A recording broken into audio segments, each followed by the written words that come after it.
Tonight we tap into the wisdom of David Wilcock.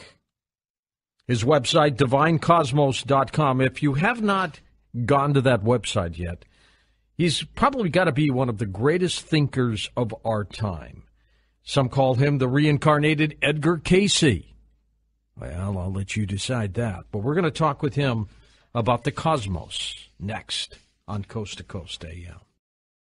David Wilcock is an author, lecturer, researcher, star of his own television program with the Gaia Television Network. He is a subject of an authored international bestseller, The Reincarnation of Edgar Cayce. His work gives definitive support to the idea that change in matter, energy, consciousness now occurring on the earth. And I get so many emails when David's on from people who are simply spellbound by some of the things that he says. And I will also publicly admit that years ago I stiffed David on lunch, and I still have not paid for the lunch. David, welcome back. Well, thank you, George. I have the distinct radio advantage of being in the voice of a half an octave lower than usual, thanks to recovering from a virus. So, oh my gosh, you actually the baritone we need here. You sound pretty good. Well, thank you. I mean, my God, you sound like a cross between Lauren Bacall and some other radio person. Well, good. How have you been besides the virus? I'm seeing some very positive changes in the world that are finally starting to pay off. Things that various insiders have been telling me that I've been leaking on my website for years. And we're at that stage in the game where it's that delicious tickle that hasn't quite turned into laughter yet. You know, it's not the media hasn't burst out laughing about the truth about UFOs, but man, we're getting tickled, aren't we? Yeah, it's unbelievable. We sure are. Hey, David, I want to talk just a little bit about Edgar Cayce because it somehow ties into some of the things we're going to talk about tonight. Well, when that book came out, of course, The Reincarnation of Edgar Cayce, and the pictures of Edgar Cayce, a younger version, and you were almost identical. I mean, it was amazing. If I remember, Cayce was wearing like a little top hat or something like that. That's right. But you had the same profile, the same nose shape, everything. Do you think you might be the reincarnated Edgar Cayce? Absolutely. Absolutely. I think that when someone has as much of an impact as he did, their soul becomes like a template that could affect multiple future incarnations. So I want to make that clear. I think that any number of people could have soul attributes that are connected to historical figures. This is why we hear so many people, when people think that they've become a reincarnation and they have a spiritual awakening, they don't say, yeah, I was a peasant named Miroslav in Russia in the 16th century. You know? That's right. I was Cleopatra. I was Mark Antony. I was something like that. So true. So true. So I feel like what has happened is I've been handed an opportunity because there is a stunning facial resemblance, and we have the work of Dr. Ian Stevenson, who's actually done the legwork mostly in the Middle East, where they have over 2,000 cases of people who remember being someone else, and they have very specific data that they recall, which Stevenson would then go and find out if it was true. And in all of the authentic cases, you have a stunning facial similarity, which, of course, throws everything that we know about biology and heredity up in the air. Mm-hmm. Because how the heck do you get faces looking alike when you're born with completely different parents? Good point. So facial morphology has to have something to do with the soul and not just the Mendelian genetics of how your two parents mix together. Unless there's an incredible probability that Edgar Cayce's parents looked like your parents. Well, I did apparently have, I had the same father. You know, that is a very interesting fact, which we also documented on my website. Edgar Cayce's father was called the Squire. That was the name he used. And my father would only shop at the Squire shop for men's clothing. Whoa, whoa, whoa. Might your father have been the reincarnated Edgar Cayce father? Exactly. Wow. And remember, too, that there is a science behind reincarnation. And I know that a lot of your listeners are identifying themselves as Christian. And one of the most important things that Casey was teaching was a sort of corrected version of Christianity, corrected in terms of what his higher guidance was saying. Those who don't know who Casey is should bear in mind that there's over 14,000 documented cases of him having nothing but someone's name and address and a time that this reading would happen, and he would loosen up his collar and his cuffs and go into a deep meditative state of trance in which he was unresponsive to physical pain. There were doctors sticking needles under his fingernails, and he didn't wake up. And he would speak with omniscient intelligence, including the ability to give a precise medical diagnosis with no information whatsoever about the patient, other than their location. And what we find out is that Christianity has been bastardized by essentially the Roman government, Sure. which turned it into a tool for the manipulation of the masses and eliminated anything that would threaten this idea of either pay your taxes or you're going to burn in hell for all eternity.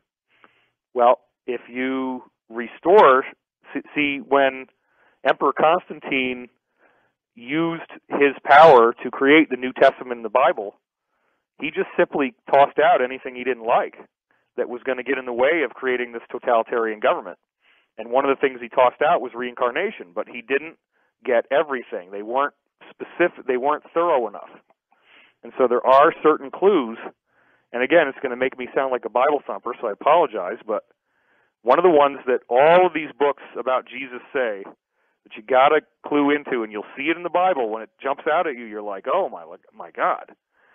It said, somebody asks Jesus, who has sinned, this man or his parents, that he was born blind?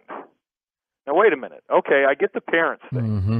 Did his parents sin, and then there was some penitence that this guy had to be born blind? But this man, how did this man sin as a baby if he was born blind? Right. Right? So that's one of the ones that they missed. But then you got to go back, and I do this in my book, The Synchronicity Key. There's a lot of data in there. I go back to one of the original founding fathers of Christianity who actually spoke to St. Clement of Alexandria, who was bosom buddies with St. Peter. Okay, so you got St. Peter, St. Clement, and then you got this guy named Origen. So St. Peter shared with St. Clement, who then shared with Origen, the hidden teachings that Jesus is talking about in the Bible that they don't say. Because remember, the apostles are all bummed out that Jesus is always using parables. There's all these metaphors he keeps making. Yeah, why did he hide so many phrases that way? It's very strange, right? Like, what does he mean when he says that the tiniest seed has become the largest tree in the garden? Yeah. You know? What we see is that Jesus had to honor free will, and he had to disguise the most important teachings in forms that if people were not actually ready to see them, they wouldn't see them. And the same thing happens in our dreams. Our dreams are conveying very useful information to us, but if you don't want to see what it's saying, you don't have to, because it's always veiled. So that veiling is how you're able to convey information without interrupting on people's free will. Now, there are people out there, you've undoubtedly had them on the show, who try to say that this whole thing was a confabulated series of historical accounts put together by the Roman government. I don't believe that. I believe that there was a man who was here on earth who did these phenomenal things, and that happened for our own greater good, even though fundamentalist religion was going to be created from it, which in some cases is the veritable manifestation of the Antichrist that is described in the Bible. You know, why does it say in the book of Revelations the Antichrist was wounded on the side and yet did live and was fashioned into an idol to be worshipped by all peoples and all nations of all tongues? Precisely. That sounds an awful lot like something we know.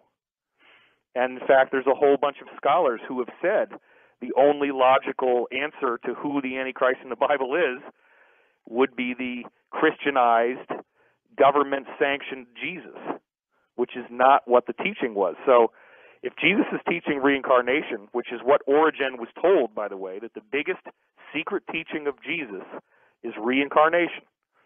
If that's true, then that means that no matter how badly you screw up, you're going to get another chance. That's right. And then another chance, and another chance. And so one of the interesting things that the Casey readings added to the Christian lexicon is this idea of soul groups, which were traced meticulously in the Casey readings, that the people that are the closest to you in your life are the people that have been the closest to you in other lifetimes. And you continue to work out issues with them from lifetime to lifetime. And this includes the villains, not just the people you get along with. And even the great villains in our history are reincarnating with us and fulfilling parallel roles. And again, getting back to what I said in Synchronicity Key, I show undeniable evidence that Hannibal, the great Carthaginian warlord who was the plague of Rome during Rome's time, reincarnated as Hitler. And they did very similar things, exactly one age of the zodiac apart, 2,160 years apart. Do you think the Antichrist is alive on the planet now? Well, if you actually go for what the Casey readings say the Antichrist is, they describe it as an influence. Insofar as that influence has materialized in various, what they would call in esoteric science, archons or human servants of the agenda, then yes, there are multiple humans here on Earth who are embodying the Antichrist job and fulfilling that archetype. And you have to understand that someone who is in this modality, they do not think they are evil. They believe that they are humanity's salvation. Right. They do not believe they're a product of the devil at all. They don't even think there is a devil. They think that's a gross misinterpretation. Yeah. And they think that Lucifer is actually the good guy and is the patron saint of all the cool ancient mystery school teachings. So you start hearing this over and over again. In fact, when somebody tries to pose as an insider and wants to get on my good side, one of the first things I ask them is, well, what's your opinion on Lucifer, and just see what they say. That's interesting. A trick question, huh? Yeah. Well, with Casey, he did an incredible job with readings, health readings, recommendations, therapies, earth changes. Do you have that feeling that you do this too?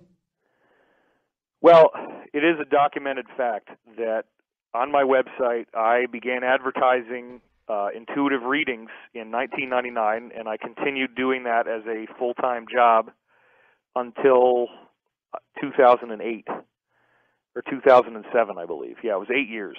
So during that time, I have all the cassettes still in my closet. It's 90-minute cassettes in which I would talk to people for the first 45 minutes about what they wanted to know. And that was important.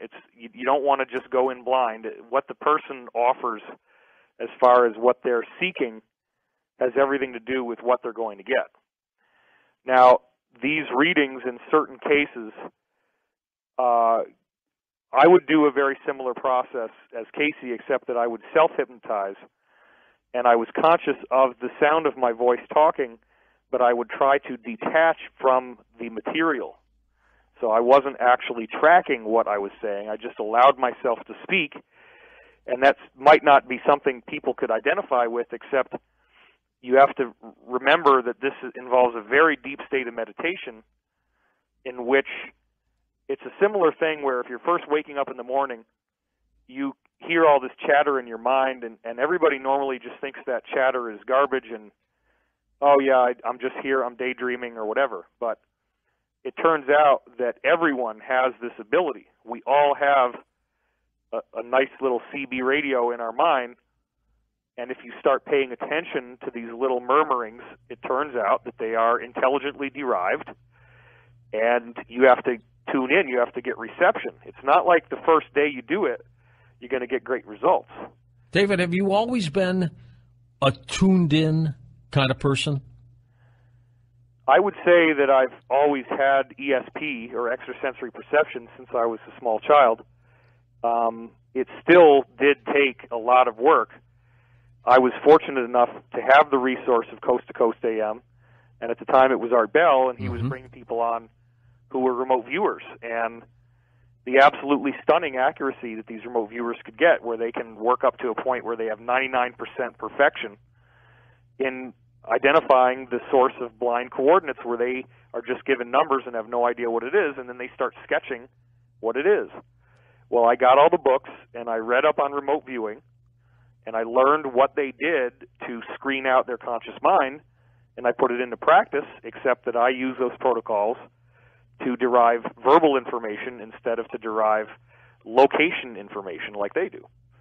And so I used a very exacting scientific protocol, and I began to get information that was extremely accurate in predicting the future, and it happened so many times that it was totally astonishing, and a very wise source of guidance that identified itself as my soul.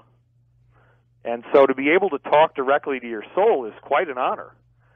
But as the saying goes, it also has great responsibility, and once you start doing this kind of work, you have to be extremely, extremely high integrity.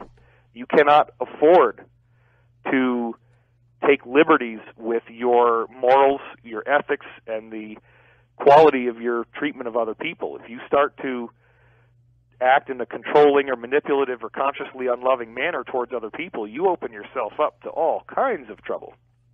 No mistakes.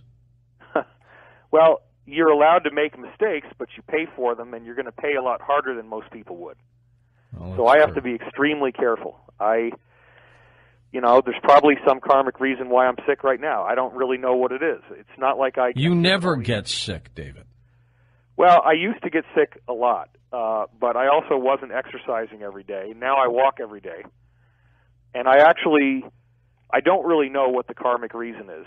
I know that I have wrestled with the fact that things in the world have not yet changed as much as I hoped they would, and that does cause me some frustration. Are you traveling a lot to Boulder?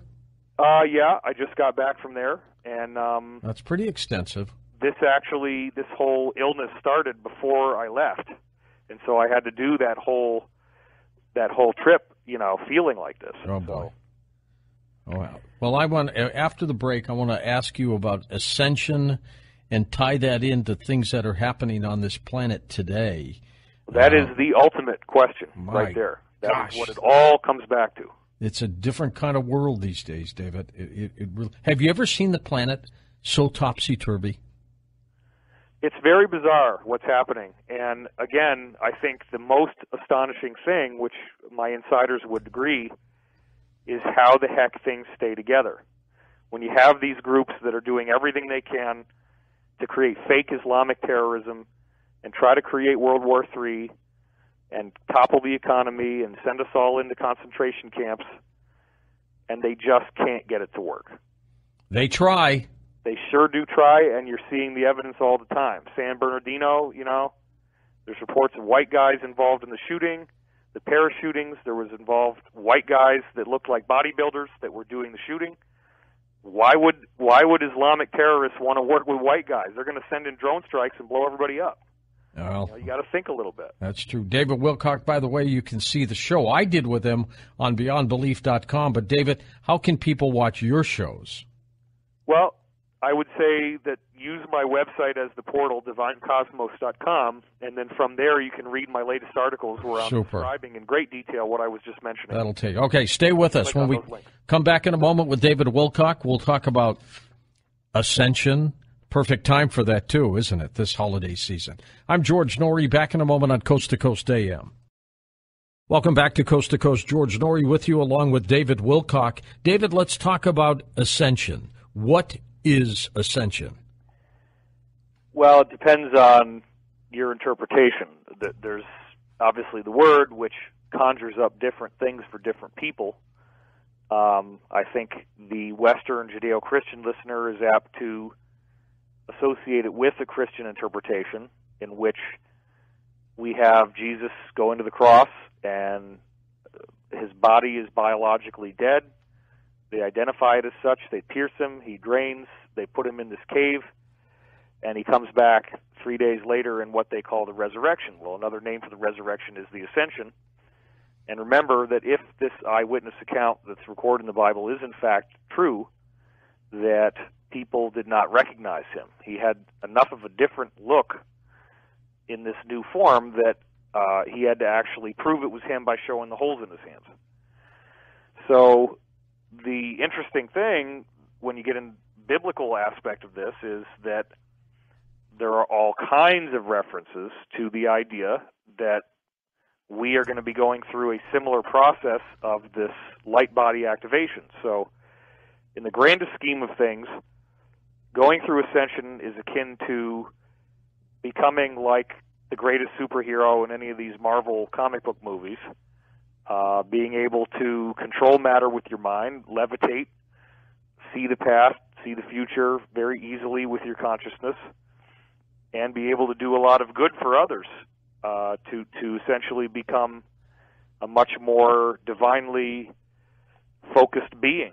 And it appears that life on Earth is intended to produce ascension, that we're intended to go through this graduation. And what I find distinctly fascinating is that this is not just a Judeo-Christian prophecy. It goes way beyond what's just in the Bible. There's over 35 different ancient cultures that all predict that this is what's going to happen to us. And most people who identify as Christian, they don't have any idea about this, which I find also fascinating. That's true. No, that is absolutely true. Now, back to the Casey readings then. Sure. Was he very specific about the rapture, about end times? Yeah, I mean, there's a Casey reading that I used to quote right on the front page of my website, where, and I'm not going to get it word for word accurate, but it was something to the effect of, "Know ye not that he has given his angels charge concerning thee, that they might bear thee up? Believest thou, or art thou just wondering?" And if you decipher what he's saying there, he is obviously God, which unfortunately the original Aramaic that we now call father or he is a genderless term. That's another weird thing that it turns out happened.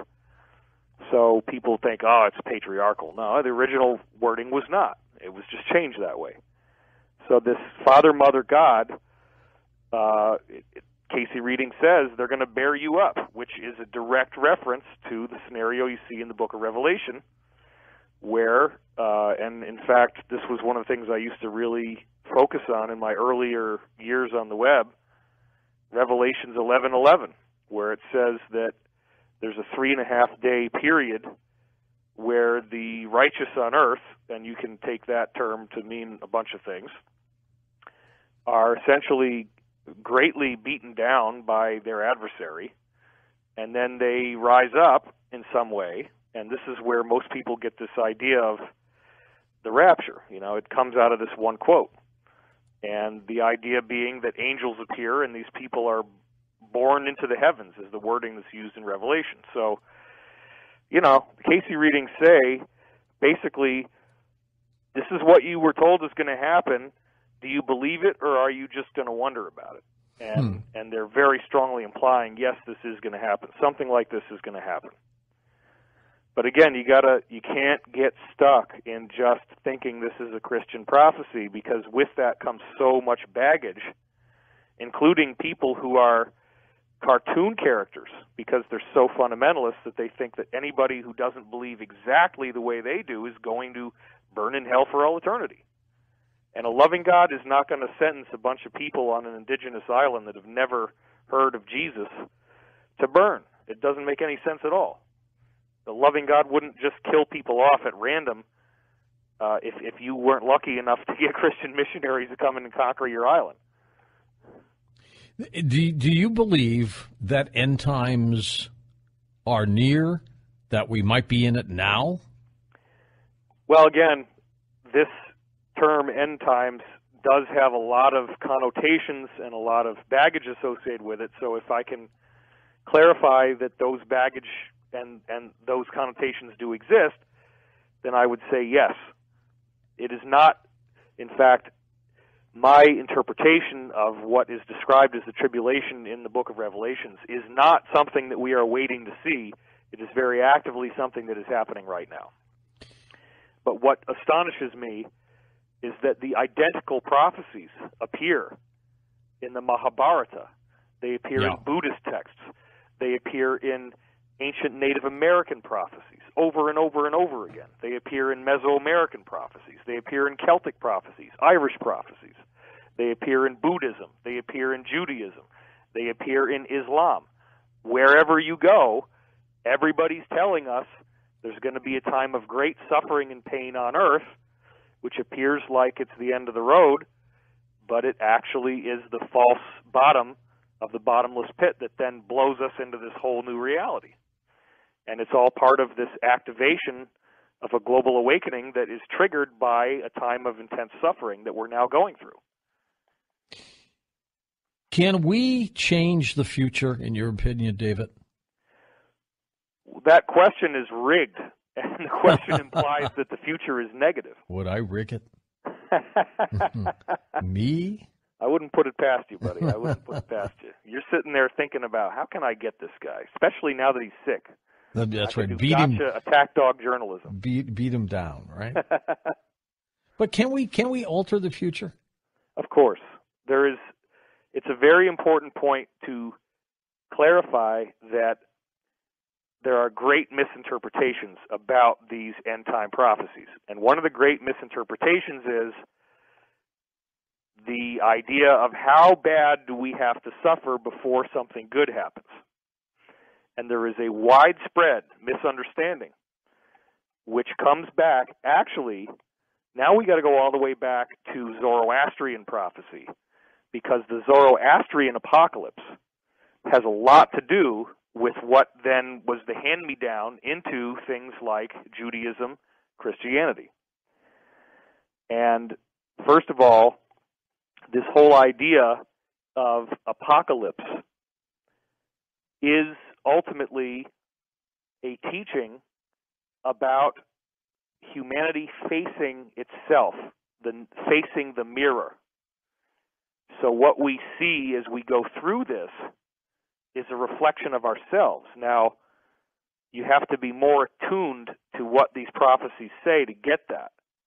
This is not a scenario in which we're going to have tidal waves sweeping over the land, and you're going to watch yourself and say, well, this is it, I'm dying. This is not a situation in which you're going to be running around and gladly selling off your ounce coins of gold in exchange for a loaf of bread. There are protective, positive, angelic forces that are making sure that our planet does not descend into chaos. But where this gets bizarre, George, is that there are different timelines depending on the karma that you invite.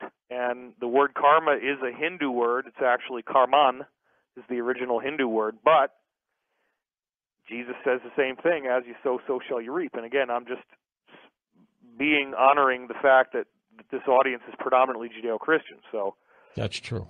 You know, you can read it in Psalms, you can read it in Proverbs, it's all over the place.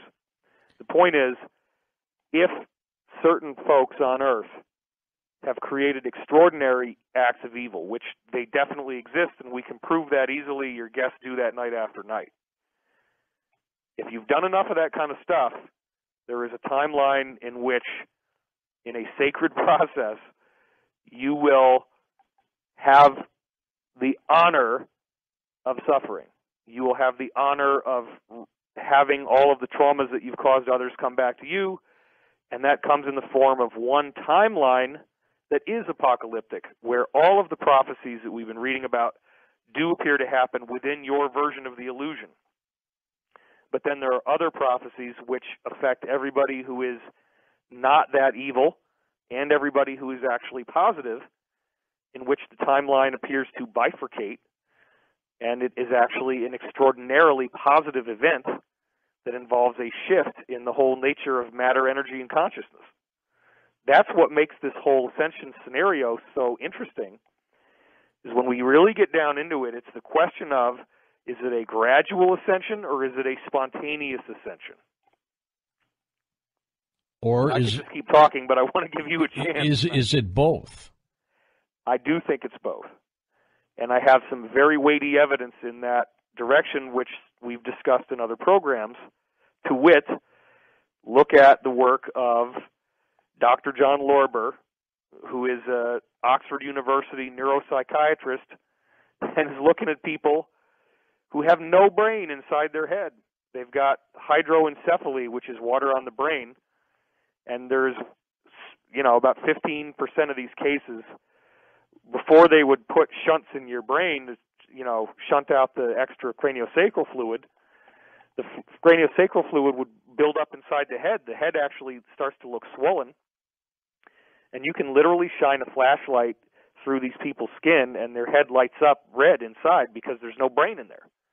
But yet they still can think, and there's even a case of a guy who graduated with a mathematics degree from Cambridge University. But you go inside there, and all he's got is this layer of brain tissue that's as thin as a slice of bologna against the edge of his skull. So if we already have people walking around right now, today, who can think and act, and they do not have a brain, as we would normally think of it, then that means we must have some energetic aspect of who we are. Another one that I want to toss in really quickly is Dr. John Hawkes, an anthropologist from the University of Wisconsin, who has studied human DNA and DNA-tested mummies and found that in the last 5,000 years, there's been a 7% evolution in our DNA molecule, an upgrade, a very decisive change that has changed the structure of our DNA so much that if you DNA test you or me today, George, and compare us to somebody from 5,000 years ago, our DNA is more different than that person from 5,000 years ago would be from a Neanderthal. So we've already evolved more in the last 5,000 years than we did going from Neanderthals to the way we looked in 3000 BC. And that's crazy. Well, that's crazy. Scientific data. That's not something I'm pulling out of my head. It's actual stuff that I've written about that you can go and read for yourself. You had said some time ago that you thought disclosure was imminent. I mean, you even thought that it would happen with Barack Obama flanked by some ETs. Whatever happened to that? Well, this gets into a whole other category of discussion, which is a battle that is raging between factions that consist of a large percentage of the American military intelligence apparatus, which is now opposed to the big banks. So we're getting into an area now where you're dealing with a war that offends people's normal sensibilities that we've all seen from, Monday Night Football. Yeah. Where, that's one team and that's the other team. And so we're taught a particular country is a particular team. Oh, China is bad.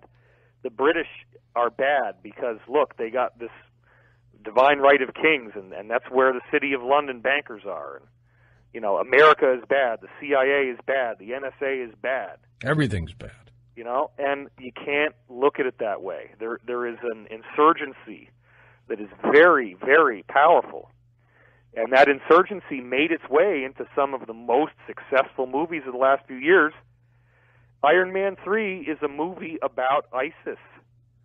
The villain in Iron Man 3 is an ISIS-style fake terrorist bin Laden, who's not anything but a sock puppet of the Vice President of the United States, who at the end of the movie gets handcuffed and dragged off and is obviously meant to indicate Cheney, just like the president in Iron Man 3 is obviously meant to be George W. Well, I got to tell you, something as bizarre is happening with ISIS. I mean, the banks, where are they getting their money, the oil fields. I mean, the whole thing, it just doesn't sound right to me. Well, I quoted extensively in my last article, Disclosure Showdown, from an insider named Elliot Stern, who worked at HSBC Bank and personally witnessed hundreds of billions of dollars being transferred directly into the hands of multiple terrorist groups all over the planet. They should be shut down for that. And they actually were fined twice. HSBC paid a $1.2 billion fine. Which is nothing for them. Right. It's like a week of their profits. Then they got fined again because of Elliot Stern's findings. Oh, we'll never do it again. Well, I'm sorry, but you have to open your eyes and you have to see that ISIS is fulfilling certain groups' agendas. It is a proxy army. Yes, it is. And the war is over the control of oil, because with the control of oil comes the control of money, and with the control of the world's money supply comes the ability to determine who lives and who dies, who eats and who starves. And it is a battle for global control. And one of the things that I find so infuriating is people who may actually be government-paid trolls who are saying that everybody is part of the bad guy. That is not true. I mean, all you have to do is look at Syria, where we're supporting ISIS to get out Assad, but we're not supporting ISIS outside of Syria. It doesn't make any sense. It's very bizarre that a staunch U.S. ally in NATO, Turkey, would shoot down Russian warplanes that were eliminating the ISIS threat right after ISIS had blown up over 100 people's lives in Paris with machine guns. Exactly. And as we remember a year ago, the snake column of trucks and Humvees belonging to ISIS, with them all waving, not one Apache helicopter, not one fighter jet took them out. You would think our satellites would have spotted that instantly. And we have leaked memos from the State Department that said, oh, we can't prove they're ISIS and we don't want to create collateral damage. No, they're only holding the flag and everything else. David, we're going to take phone calls with you in our final hour. What a fast night. David Wilcock with us. His website, divinecosmos.com, linked up at coasttocoastam.com. Are there people living in the inner earth? We've heard talk, remember Admiral Byrd's incredible journey into the center. Let's check in with David on that in a moment on Coast to Coast AM.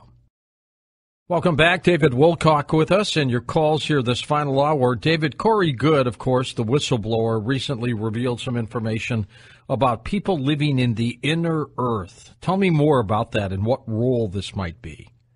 Well, it's a fascinating new subject. Sure is.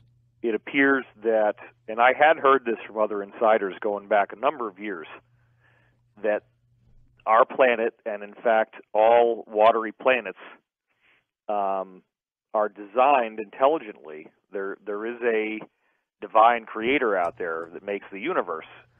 And you know, of course, George, that NASA has now publicly stated that 22% of all sun-like stars appear to have Earth-like watery planets around them. That's right. That's amazing, isn't it?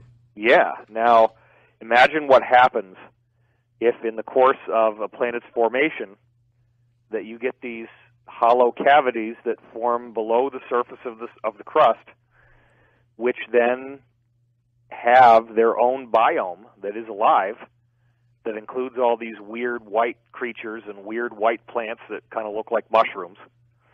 And there also apparently is a natural bacteria that forms in there, these thick mats that give off light, so they're photoluminescent bacteria.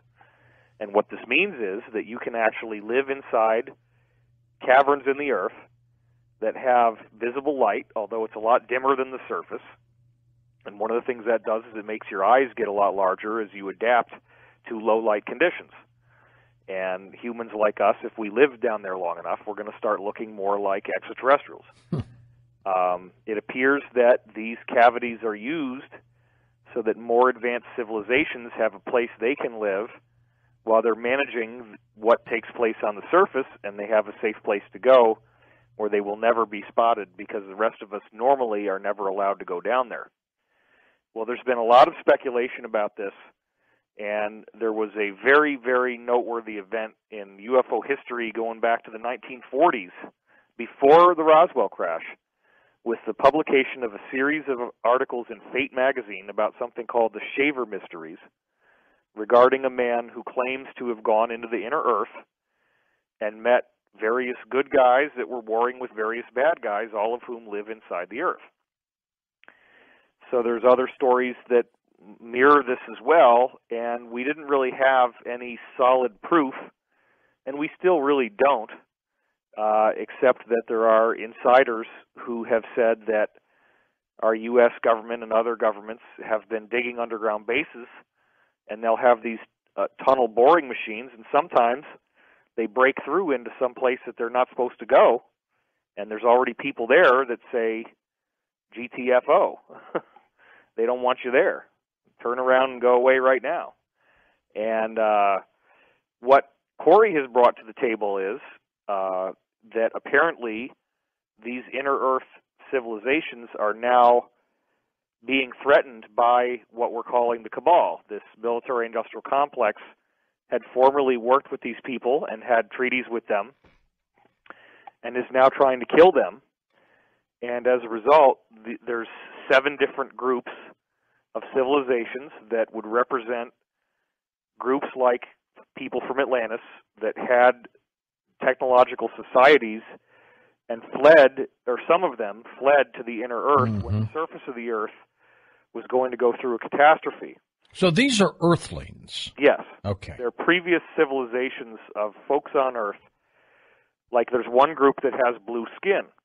Those are the people that you read about in the Hindu religious texts like the Vedas and the Mahabharata. They're still around, they're just living inside the Earth now. They're the people that had the Vimana, the craft that fly with no sound, and all that stuff. Right. So the idea here is that they have now formed an alliance because their livelihood is being threatened by people on the surface. Now, this is also an interesting subject because some of these inner Earth people do look like Nordic, blonde-haired, blue-eyed humans from the surface, and this gets into that these people actually portrayed themselves to our governments as extraterrestrials from the Pleiades, when in fact they've been here the whole time, and they're Atlantean descendants who had the technology to be able to make underground bases, and that's all they really ever were. But they did not tell us that they lived here for their own protection, because they were worried about being attacked, which they are now being attacked. So there's some very interesting stuff going on because Corey hasn't even had a chance to write this up on his website yet, but he had a meeting recently with this Inner Earth Alliance where they finally got the chance to meet these beings that have appeared in these gigantic spheres the size of Neptune and Jupiter that have appeared in our solar system. And again, you have to have the backstory to understand all this. It is on Corey's website, spherebeingalliance.com. We also have a show on Gaia called Cosmic Disclosure that talks about all this. But the point is, there's new information nobody's heard yet, which is that these Inner Earth Alliance people had been asking for a meeting with these beings that are apparently making sure the cabal is defeated. Corey was allowed to witness the meeting, but the communication was telepathic, so he couldn't hear what they said. The Inner Earth people came out of it quite shell-shocked. And without getting into all the detail, because I know we have very little time, my interpretation is that they have been asked to reveal themselves to us as part of disclosure. And I think we are going to find out that underground bases are much more extensive than we thought. And sophisticated. Much more ancient, yes. All right, to the phones now we go. That's a great story. Robert in Baltimore, Maryland. Hello, Robert. Go ahead. Hello, George. Morning. I have a question for David. David, earlier in the year, by the way, you very cleverly avoided answering George's question before about disclosure. But earlier in the year, when you had interviewed David, when you interviewed Corey Good, he said that he thought there was going to be definitely a date before the Christmas, in fact, he said, when there would be disclosure. And he didn't want to say what it was, but he said it was a definite date, and he knew about it. Now, I'm wondering, what's the update on that? Do you have anything new from that? I don't. David, do you? Okay. One of the insiders I have is Dr. Pete Peterson, who was called Mr. Do by Ronald Reagan and worked directly with Rumsfeld, Cheney, all those guys. There's an interview that I have of him with Project Camelot from 2008 that you can watch, or maybe it's 2009, I forget. Anyway, before I say what Peterson said, let me just address the first part of your statement, which is I'm not this is like playing jazz. It's improvisational. And if I'm riffing on one thing and then something else comes along, it's not because I'm trying to evade a question. I would love it if the timelines that we've been given come true. It's been very frustrating to me getting these leaks, deciding what to leak and what to withhold, because if I withhold it, then you guys don't get to hear it. But if I leak it and then it doesn't come true, I look as if I've been discredited. That being said, what Peterson's top allies have told us, and remember now, we're talking about 5 different sources, completely independent, different levels of the military-industrial complex that do not have contact with each other. What we're hearing is that disclosure is inevitable. It is going to happen, and it's a horse race now as to who can disclose first. So we are seeing these guys on the International Space Station taking photographs of space with craft in the photograph and then posting it without comment. We're seeing Pepsi Cola come out with this very bizarre commercial where they talk about a known element of UFO lore, the Black Knight satellite, and say this is real. And they have this sort of come to Jesus moment on the planet where the ETs are going to save us. And I actually just got a text from Corey right now on Skype. He's saying that he did not say that disclosure was going to happen. Let me clarify what did happen. Corey had a meeting with people calling themselves a committee of 200, suggesting that 100 of them are no longer working in that cabal. And they had said that they did not want Corey and me to release information prior to November. My inference, based on that, was that they thought that something would happen in November that would make it irrelevant whether our information came out by then or not. But nobody actually said, David, the disclosure date is going to be in November. What we are hearing, though, and this is not now from Corey's insiders, it's from Pete's insiders, is, well, actually Corey's insiders corroborated some of this, that there is going to be more and more information coming out. There was just a sketch on the last Saturday Night Live about alien abduction. Very provocative sketch. It's getting closer and closer. And again, nobody's going to know how this is going to happen or when this is going to happen until it does. But I do believe that when it does, it is really, really going to change the game. And I want you, the Coast listener who's hearing this right now, to recognize that you are a rock star. You are an insider already. And there are going to be many people who will depend on you for information all of a sudden. All of your friends and family who've laughed at you, who've turned their backs on you, who've said that you were full of it, are going to be coming to you looking for answers and looking for a sense of calm and peace. And you will have a great responsibility to be able to shepherd them into an understanding of how these events that we're now seeing are actually the fulfillment of biblical prophecy and other religious prophecy, and that there is going to be a positive outcome because there will probably be some degree of panic.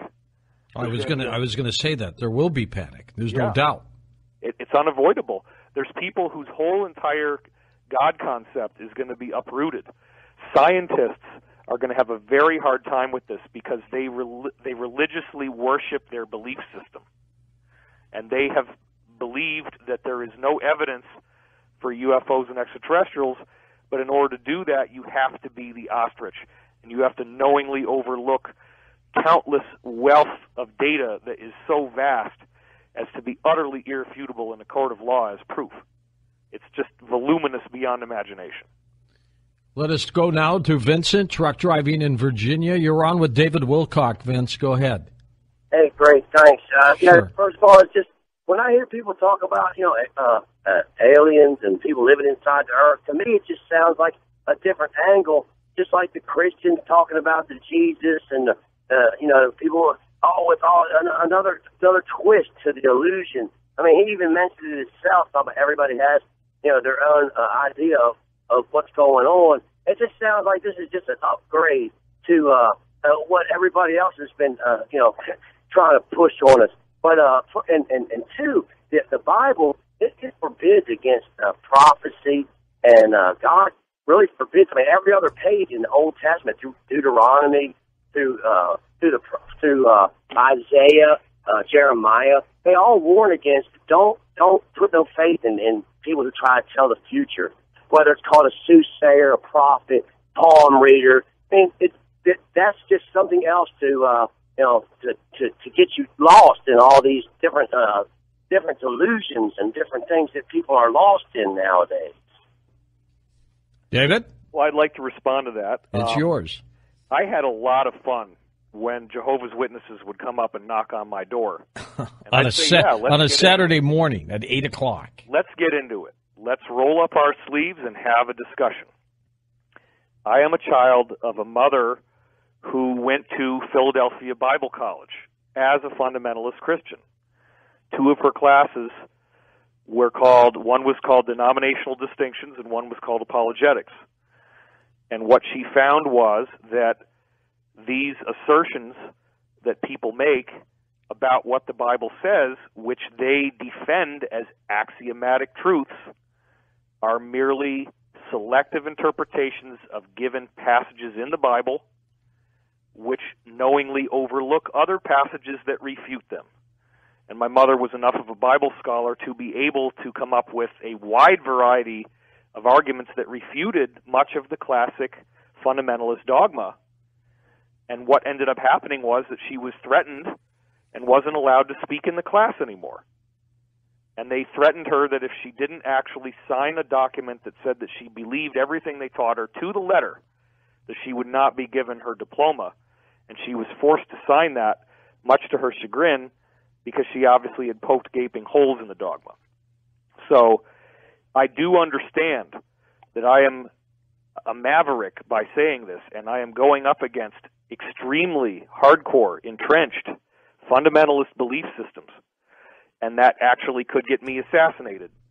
I don't think your caller is that angry at me, but other people are angry enough to want to commit acts of violence in the name of religion. Have you been threatened before? Absolutely, I've been threatened before. And I want to point out there's a couple passages in the Bible we really need to think about for a minute. One is John 14:12, where Jesus himself says, "As I do these things, so shall you do them, and greater things." Okay?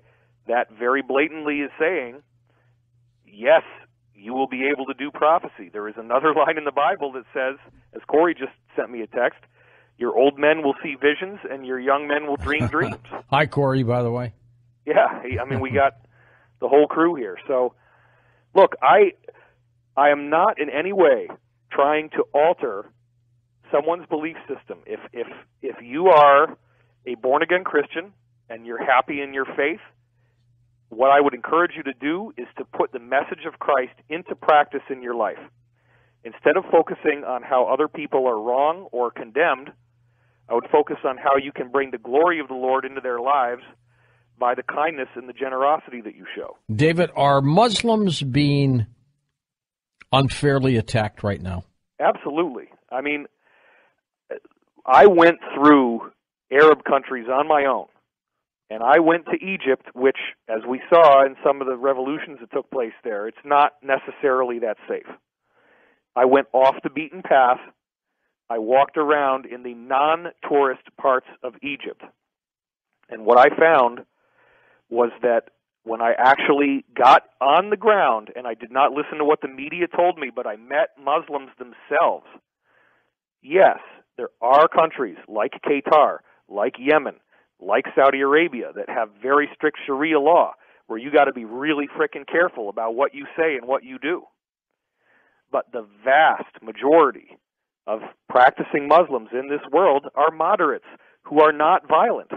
It's the same thing. You have a small group of religious fundamentalists, very vocal, who are extremely violent and very intensely dedicated to their fundamentalist belief system, which isn't even what's in the Quran as much as what's in these other books that are sort of apocrypha to the Quran, like the Hadith, which actually have a much more violent interpretation. The Quran itself... What do they want, David? Do they really want everyone to convert?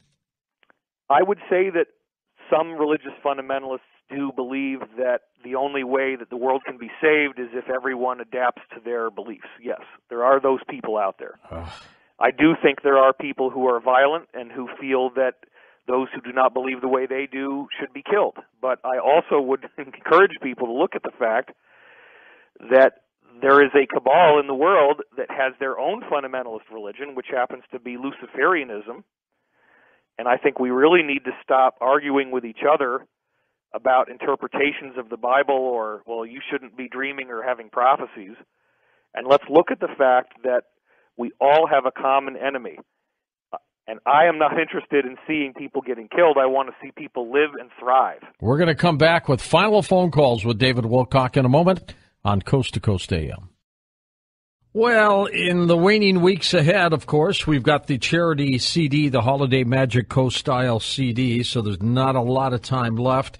But get it for the holidays. It's a great CD. Your favorite Coast to Coast AM guests singing and reading poetry, and it's just a great way to just play it on Christmas Day or any other holiday. Go to Amazon.com, type in Holiday Magic Coast-style, or go to our website where you'll see the little Holiday Magic CD cover. Click that, and you can order it that way. Welcome back. David Wilcock with us, and of course we'll get to your calls. This is our final segment here. David, what's next for you? What are your plans after the holidays? Well, I am going to be speaking at the Conscious Life Expo. I will see you there. I will be undoubtedly ritually, publicly humiliated by you, as you seem to want to do every year now. And you love it. Well, it helps sell tickets. How about that? Yeah, it does. That's a little too honest. Look, people who are saying, "Oh, what's Nori doing? Abusing David? What's wrong with it?" No, it's not like that, folks. I have him do certain things at these events, and he's a willing participant to do it. Right, David? I wasn't a willing participant, and you stiffened me on that sandwich, but that I'm going to make it up to you. I swear to God, I'll make it. I don't know. I mean, it's been 6 years. About it for 10 years or something now, and like it still that. hasn't happened. So I have my doubts. Well, and I always thought Tom would step up to the plate and buy for me, but he never did that either. Listen to how he tries to shift the blame away from himself, just like a corporation. I love it. You like it? See how smooth I am? Politician. Yeah. Should have run for president. They were pushing me for a while. Well, you've got quite a platform here, and you could become a pundit, you know. I would have disclosed, that's for sure. Let's go to Carlos in Hawaii. He's on Oahu. Hey, Carlos, go ahead. Hello, George. Hi, David. Hi, Carlos. David, you touched before on the financing, and this is something that I've been I've been along the same lines that you were talking, that the accounts of Robert Chavez at the Cayman Islands, I think that those monies have been used to finance groups such as ISIL, and also down in Mexico, the Zeta Ks. And it's all over, you touched upon this as well, that it's over oil. Originally, the oil wells and the refineries were built by Rockefeller. And the original deal was that the countries, I think, received 15%, and Rockefeller controlled 85%. But he was buying and building the rigs. He was building the refineries, the ships to transport, pipelines. And at the time when Rockefeller first sold gasoline, he was selling it for a penny a gallon. And when he doubled it, they all said he doubled the price, but he went from 1 penny to 2 pennies a gallon. But he had huge investments.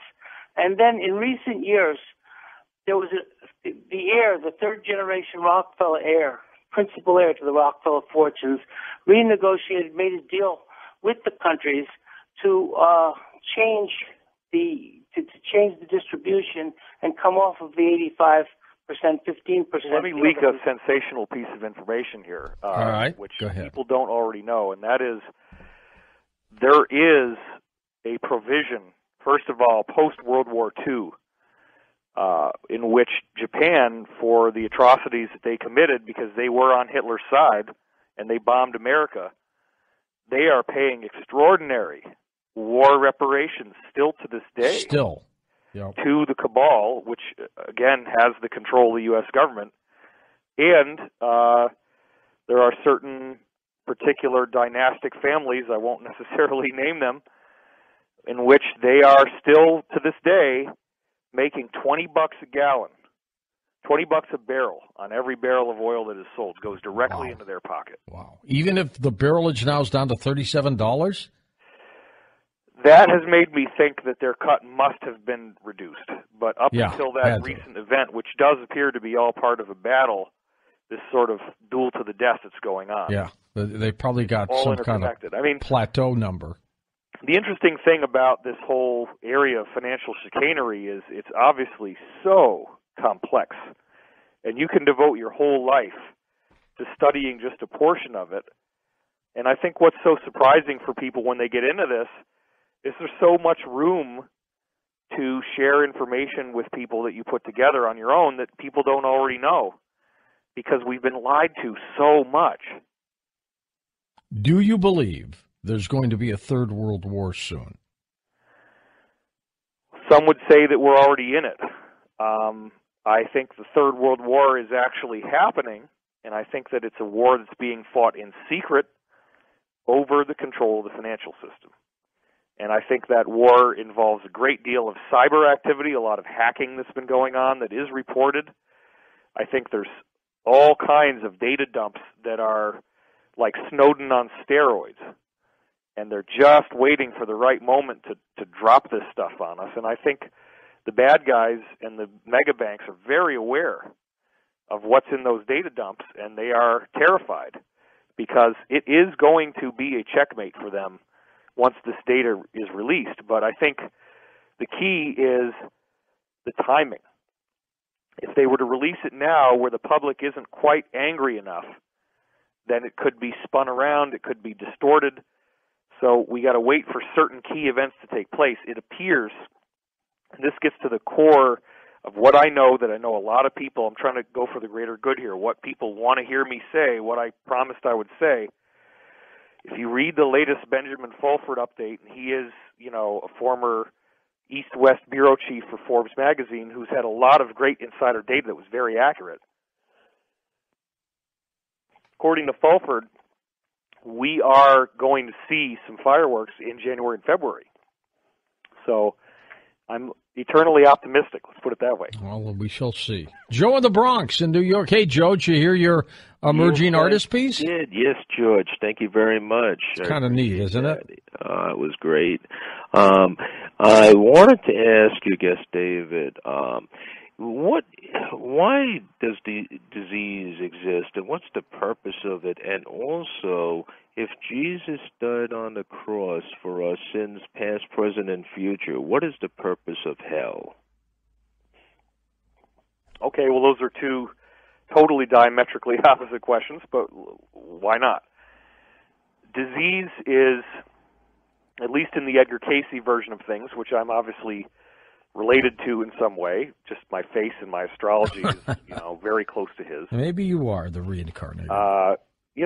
Disease is essentially a manifestation of some kind of imbalance in the soul, which originates in the spirit, and it then creates a mental conflict.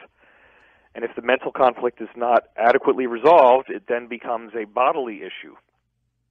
So when you get into these alternative treatment modalities, even in the subject of weight loss, I was reading something that I saw on Huffington Post recently, really fascinated me, where they were saying, you can't just go on a diet and expect you're going to lose weight. If you don't deal with the emotional reasons for your eating, you're just going to put the pounds back on.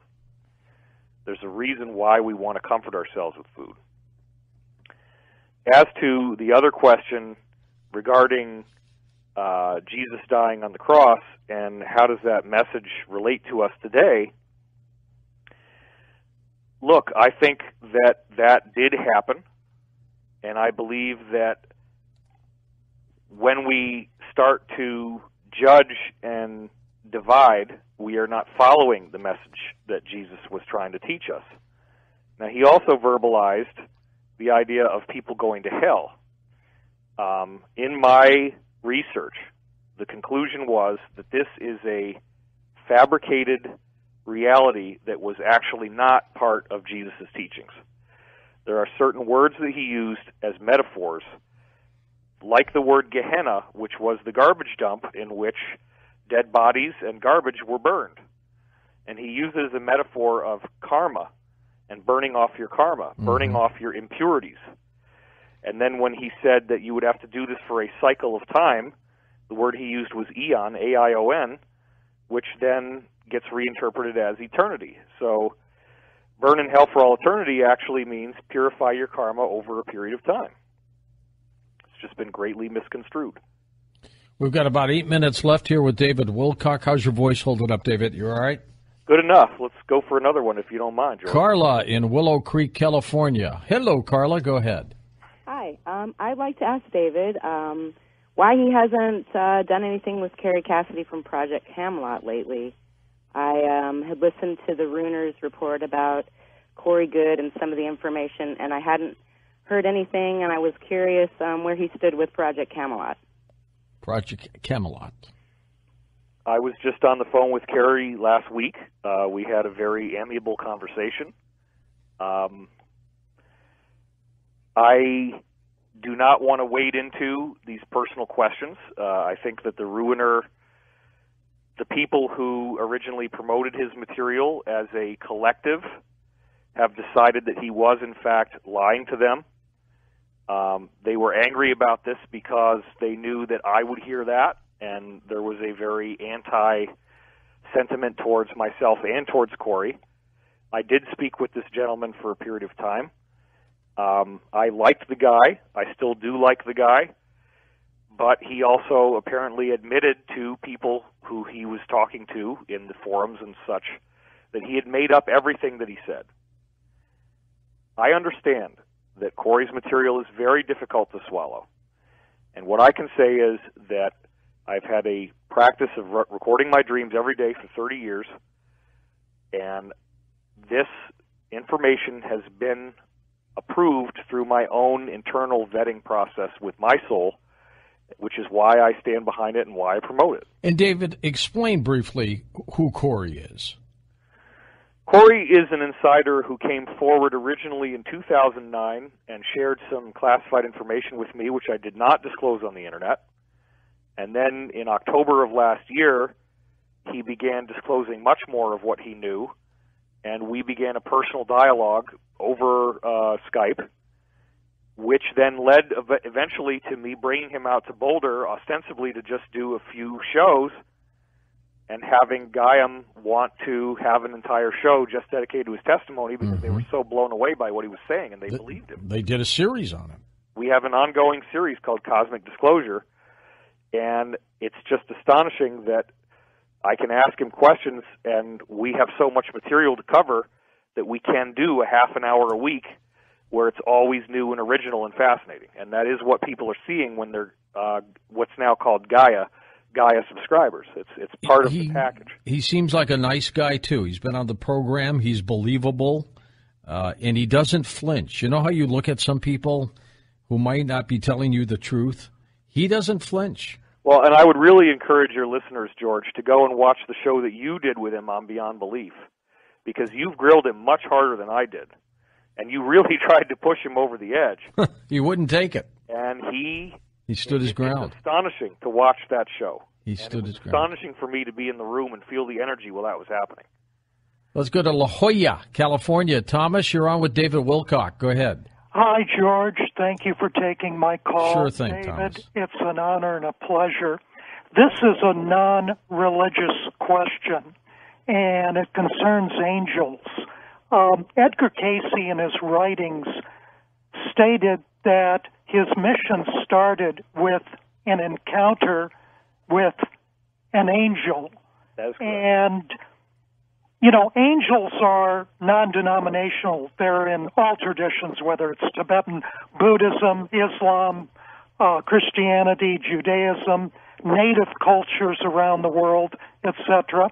And so my question, again, non-religious, what role do angels play in the Edgar Cayce, David Wilcock's cosmology in the upliftment of mankind? I believe that karma, the law of cause and effect, ultimately is very heavily staffed. That synchronicity, dreams, intuitive prompts, being at the right place at the right time, happy accidents, coincidence, whatever you want to call it, is not just in a passive universal law, that there are divine beings who are very actively monitoring us.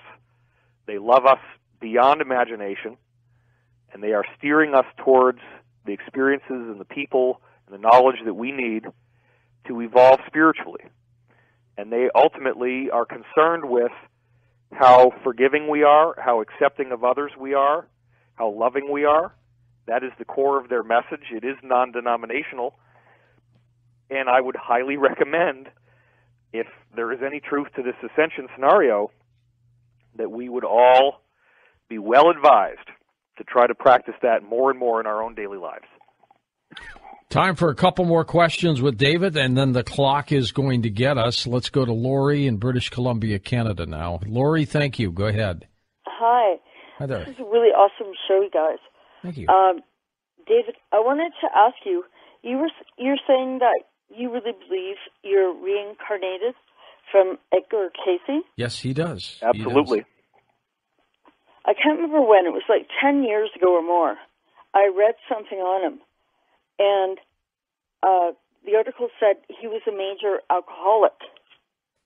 That's not you, David. Well, no. I know. She brings that's up what I'm asking. My book, The Ascension Mysteries, I was asked by my guides to tell my addiction recovery story. There are so many parallels of what Casey went through and what I've had to go through. And I have really had to go through and perfect all of the mistakes that were made in that lifetime. And I can also tell you that all of the most significant people in my life have been major reincarnations from his story. And I'm not disclosing all of them because these are people I still live with and I still interact with every day. So the reincarnation is something that I am very aware of all the time. And my goal is to, try to do what I did before as a new person with a new mission that is very different, where it's not about giving readings and it's not about being unconscious. It's about being part of this volunteer effort that everybody is doing who wants the truth and who loves freedom and doesn't want to see our lives being wasted by those who believe that billions of people need to be killed in order to save the planet. And time will tell, David. Time will tell if we pull out of this or not. I'm hopeful. What do you think? Well, I think that the end is actually predetermined in terms of it's a guarantee that there is a bifurcation of timelines where if you are on the negative timeline, you will see Armageddon. You will see pole shift. If you're on the positive timeline, you will see ascension. This is how the universe is designed. This is what happens on every planet. We're only allowed to be given a certain amount of information on this because the mystery is essential. If we were told that this was going to happen, then we wouldn't learn and grow. A very important part of the spiritual process is being shrouded in doubt and then having to exercise faith and will in order to decide what we choose to believe. Because if the answers were handed to us, if angels just appeared out of the sky, we would just automatically want to obey them. But by not really